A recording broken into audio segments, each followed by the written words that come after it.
नमस्कार, next eyes Hindi के HOD अंक में आपका स्वागत है। आइए चर्चा करते हैं आज की पहली न्यूज के ऊपर। इस न्यूज को द हिंदू ने कवर किया था और ये आईआर सेक्शन की न्यूज है जो जीएस पेपर 2 के अंतर्गत शामिल होगी। न्यूज ये है कि India reassert stand on Kashmir after US claim. अमेरिकी राष्ट्रपति डोनाल्ड ट्रंप अपने बड़बोलेपन के कारण विख्यात हैं और बहुत संभव है कि पिछले 2 दिनों में भारत पाकिस्तान के बीच तनाव समाप्त कराने को लेकर किया गया उनका दावा सच भी ना हो और बिंदुवार खारिज किए हैं भारत ने उनके। आइए चर्चा करते हैं उनकी। पहली बात तो जम्मू कश्मीर मुद्दे पर सिर्फ भारत पाकिस्तान के बीच वार्ता करेगा और किसी भी देश की मध्यस्थता भारत को मंजूर नहीं है।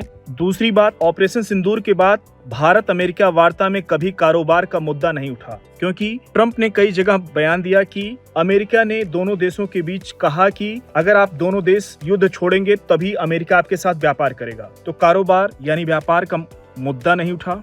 तीसरी बात, भारत की सैन्य कार्रवाई पूरी तरह से पारंपरिक हथियारों से थी, ना कि परमाणु हथियारों की बात जो कर रहे थे ट्रंप, वो नहीं सही है, उसको भी खारिज किया।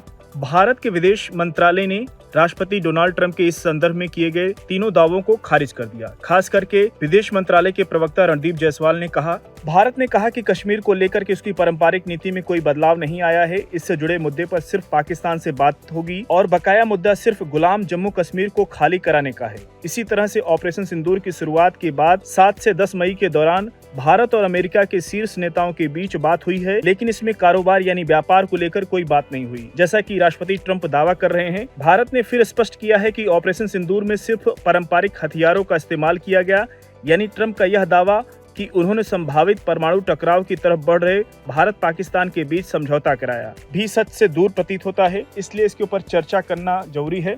अगली न्यूज की ओर बढ़ेंगे। इस न्यूज को पीआईबी ने कवर किया था और ये कल प्रधानमंत्री आदमपुर पहुंचकर पाकिस्तान के झूठ का उजागर किया। एयरबेस पर S-400 के सामने प्रधानमंत्री मोदी ने पड़ोसी देश को दिया कड़ा संदेश। आप देख सकते हैं इस इमेज में, क्योंकि पाकिस्तान प्रोपेगेंडा फैला रहा था कि उसने S-400 को मार करके तबाह कर दिया है, गिरा दिया है, नष्ट कर दिया है, तो वो झूठी खबर थी। और प्रधानमंत्री ने यहाँ कई बड़े मुद्दों पर चर्चा की डिटेल में। आइए उसके ऊपर बात करते हैं। प्रधानमंत्री श्री नरेंद्र मोदी ने बहादुर वायु योद्धाओं और सैनिकों के साथ परस्पर बातचीत की। आप इस इमेज में देख सकते हैं। उन्होंने कहा कि ये नया भारत है और ये भारत शांति चाहता है, लेकिन अगर मानवता पर हमला होता है तो ये भारत युद्ध के मोर्चे पर दुश्मनी को मिट्टी में मिलाना भी जानता है। एयरफोर्स स्टेशन आदमपुर में प्रधानमंत्री मोदी 13 मई 2025 को कहा। उन्होंने कहा कि वायु योद्धाओं और सैनिकों के साथ बातचीत की और हमारे राष्ट्र की रक्षा में उनका साहस, पेशेवर रुख सराहनीय है। और प्रधानमंत्री ने यह भी कहा कि भारत माता की जय सिर्फ एक नारा नहीं है, यह हर उस सैनिक की शपथ है जो अपने देश के सम्मान में मर्यादा के लिए अपना जीवन दांव पर लगाता है। ऑपरेशन सिंदूर भारत की फॉरेन पॉलिसी यानी विदेश नीति और निर्णायक क्षमता की एक त्रिमूर्ति है, प्रधानमंत्री ने कहा। आप इसको कोट कर सकते हैं। आईआर का उत्तर लिखते समय मेंस में या निबंध से जुड़ा हुआ कोई टॉपिक आता है, वहाँ पे आप इसका उल्लेख कर सकते हैं। जब हमारी बहनों और बेटियों का सिंदूर मिटाया गया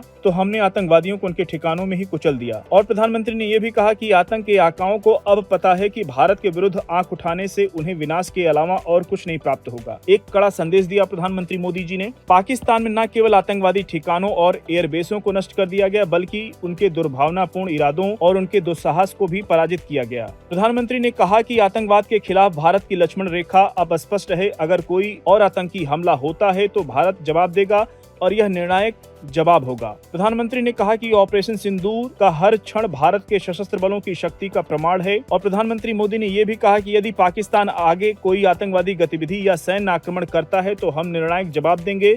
यह जवाब हमारी शर्तों पर हमारे तरीके से होगा। प्रधानमंत्री ने यह भी कहा कि ये नया भारत है, यह भारत शांति चाहता है, लेकिन अगर मानवता पर हमला होता है तो भारत युद्ध के मैदान में दुश्मन को कुचलना भी जानता है। अगली न्यूज की ओर बढ़ेंगे। इस न्यूज को द हिंदू ने कवर किया था और ये पॉलिटी सेक्शन की न्यूज है जो जीएस पेपर 2 के अंतर्गत शामिल होगी। खास करके इलेक्शन रिफॉर्म से जुड़ी हुई न्यूज है, चुनाव सुधार। न्यूज ये है कि issue of duplication of EPIC numbers resolve says election commission. निर्वाचन आयोग ने समान संख्या वाले मतदाता पहचान पत्रों के मुद्दे का समाधान कर दिया है। कहा कि अब डुप्लीकेसी का समाधान हो गया है। ऐसे मतदाताओं को नई संख्या वाले नए मतदाता पहचान पत्र यानी नए वोटर आईडी जारी किए जाएंगे उनको।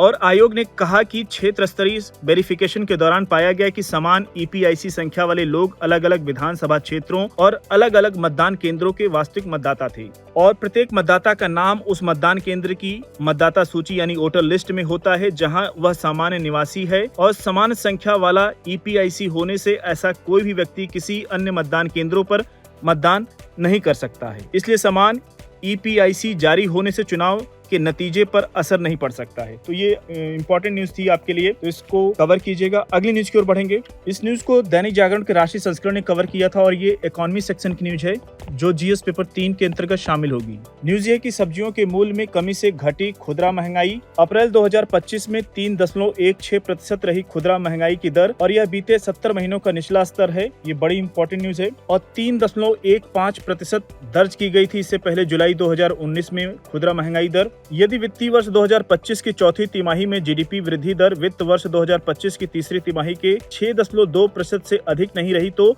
एमपीसी यानी मॉनेटरी पॉलिसी कमेटी आगामी समीक्षा में 50 बेसिस अंकों की कटौती के साथ दर में ढील देने पर विचार कर सकता है। और यह लगातार तीसरा महीना था जब मुद्रास्फीति 4%, जैसा कि हम सब जानते हैं 4% ±2%, ये एमपीसी का लक्ष्य है महंगाई के लिए मॉनेटरी पॉलिसी कमेटी का, ना तो इससे अधिक ना इससे कम। यह लगातार तीसरा महीना था जब मुद्रास्फीति 4% के लक्ष्य से कम रही। जून 2025 की मौद्रिक नीति समीक्षा में नाजुक वैश्विक आर्थिक और भू राजनीतिक माहौल को देखते हुए नीतिगत दरों में 25 बेसिस अंकों की कटौती की उम्मीद की जा सकती है। अगर बात करें सबसे महंगाई वाले राज्यों में प्रतिशत के अनुसार तो केरल सबसे महंगा राज्य 5.94% के साथ, कर्नाटक दूसरे नंबर पर है, जम्मू कश्मीर तीसरे नंबर पर, पंजाब चौथे पे, महाराष्ट्र 5वें पे। अगर बात करें सबसे कम महंगाई वाले राज्य की प्रतिशत के आधार पर तो तेलंगाना सबसे कम महंगाई है जहां, उसके बाद दिल्ली का स्थान आता है 1.77, उसके बाद राजस्थान, फिर झारखंड,